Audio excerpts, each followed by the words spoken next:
जय हिंद दोस्तों, आपका अपने गुरुकुल में स्वागत है। आज के देखिए हमारा नया प्रैक्टिस सेट है साइंस का, और यह बहुत इंपॉर्टेंट है क्योंकि प्रीवियस ईयर क्वेश्चन पेपर है।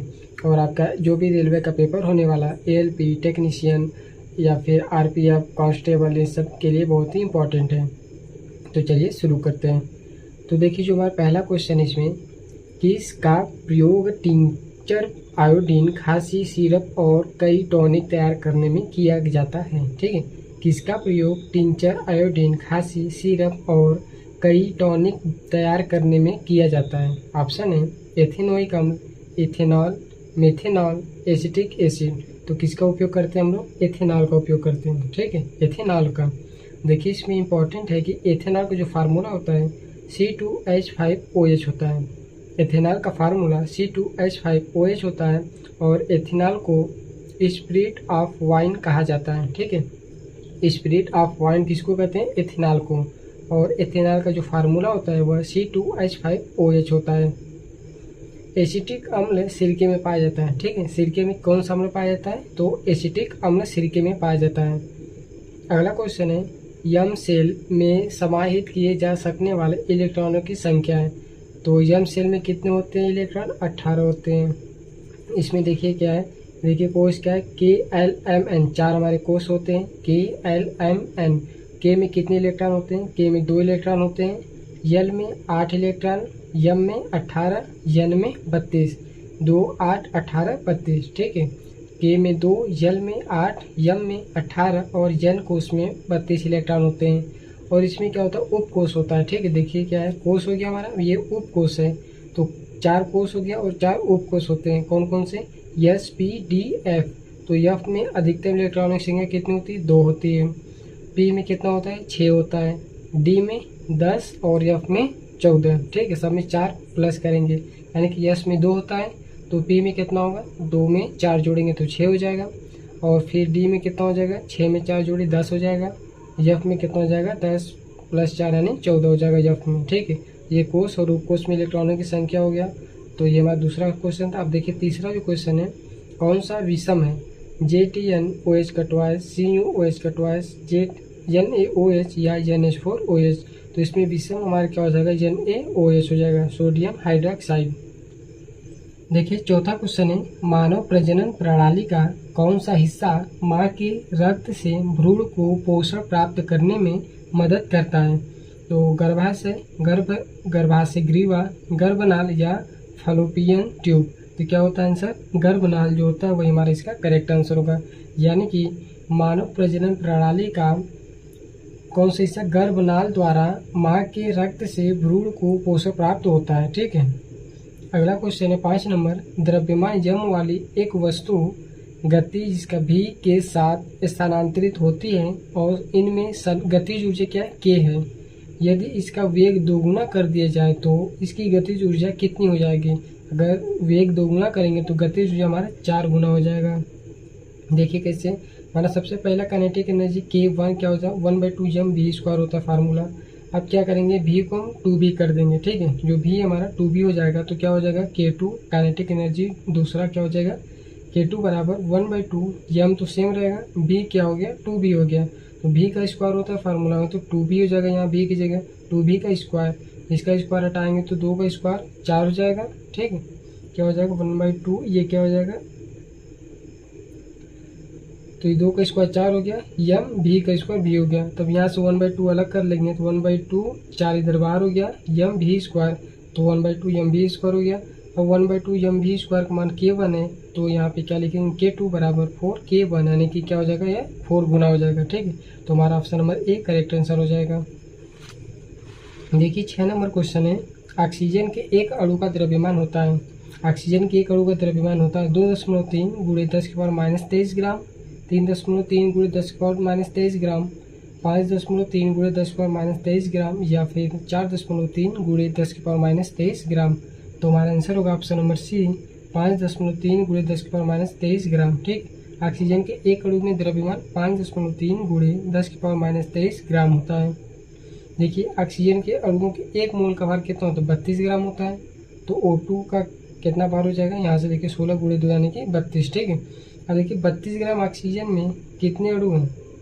6.022 गुणे 10⁻23 अणु, यानी कि 6.022 गुणे 10⁻23 अणु में 32 ग्राम है, तो एक अणु में कितना हो जाएगा 32/6.022 गुणे 10⁻23। ठीक, ये इतना हो गया।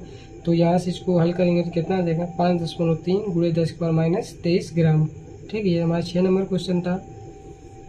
देखिए 7वां नंबर क्वेश्चन है, कौन सी धातुएं ठंडे पानी के साथ शीघ्रता से अभिक्रिया करता है? लोहा, एल्यूमिनियम, जस्ता या पोटेशियम। तो कौन सी धातु ठंडे पानी के साथ शीघ्रता से अभिक्रिया करता है? तो आंसर हो जाएगा हमारा पोटेशियम। देखिए सोडियम को किरोसिन तेल, यानी जो किरोसिन तेल होता है, यानी कि जो मिट्टी का तेल होता है उसे किरोसिन तेल कहते हैं। तो सोडियम को किरोसिन तेल के अंदर डुबाकर रखा जाता है। KMnO4, देखिए KMnO4 यानी कि क्या होता है, इसे पोटेशियम परमैंगनेट KMnO4 को लाल दवा के नाम से भी जानते हैं।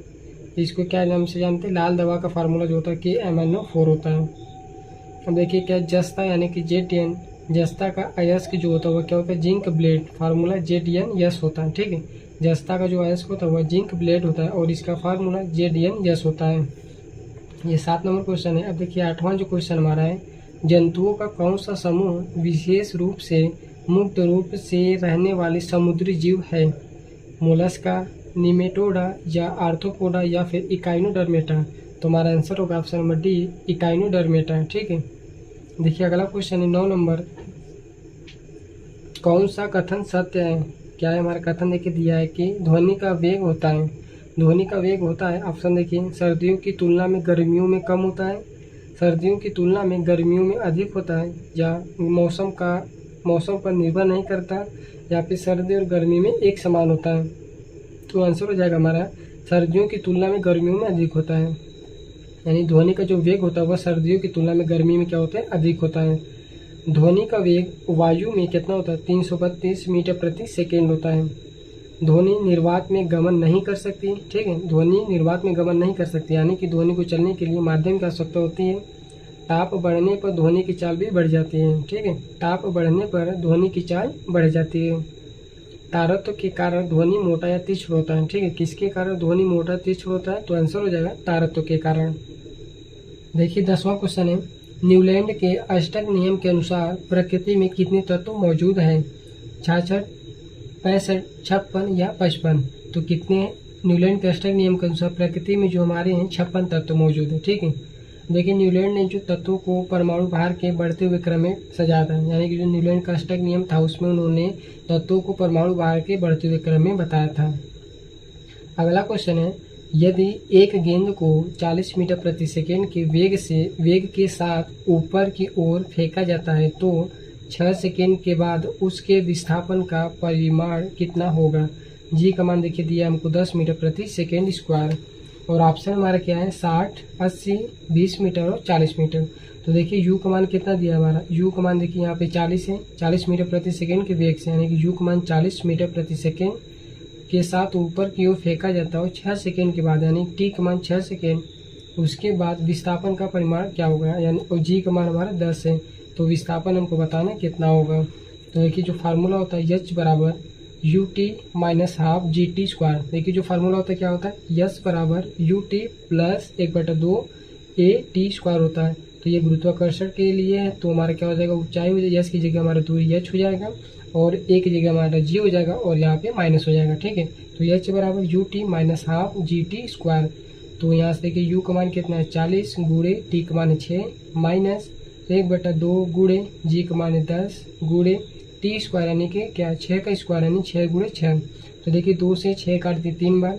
अब देखिए 6 के गुणे 40 में करेंगे तो 240 माइनस 6 त्रिक 18 और 10 का गुणा करेंगे तो 180 हो जाएगा। तो एच बराबर कितना आ जाएगा? 240 माइनस 180 यानी कि 60 मीटर।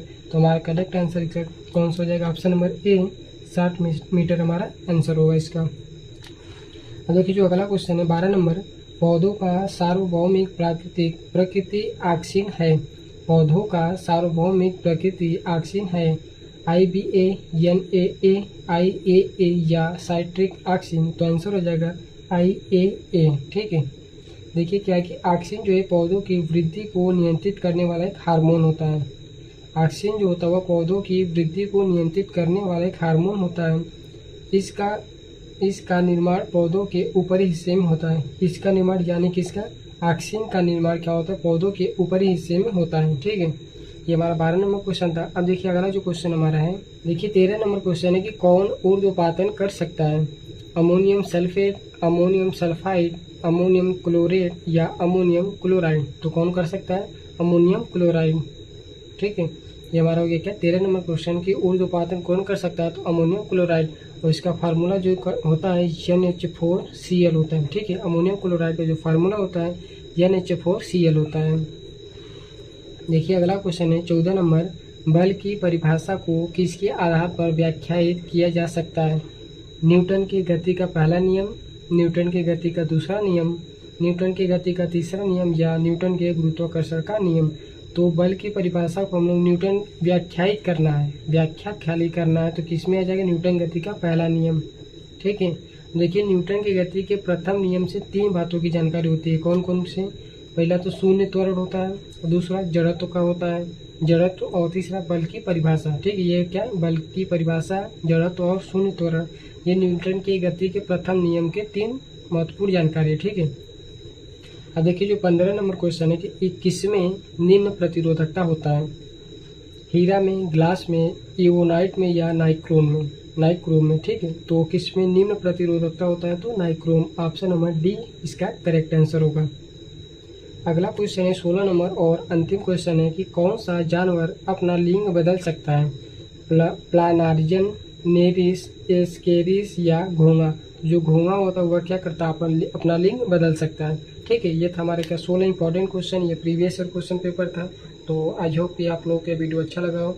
ये जो भी प्रैक्टिस सेट है ये आपके ALP टेक्नीशियन, NTPC और रेलवे के जो भी एग्जाम होने वाले हैं उन सभी एग्जाम के लिए बहुत ही इंपॉर्टेंट है। तो आशा करते हैं कि आप लोगों को वीडियो अच्छा लगा हो। यदि वीडियो पसंद आए तो कृपया लाइक करें, चैनल को हमारे सब्सक्राइब करें और अपने दोस्तों को भी यह वीडियो शेयर करें। Thank you.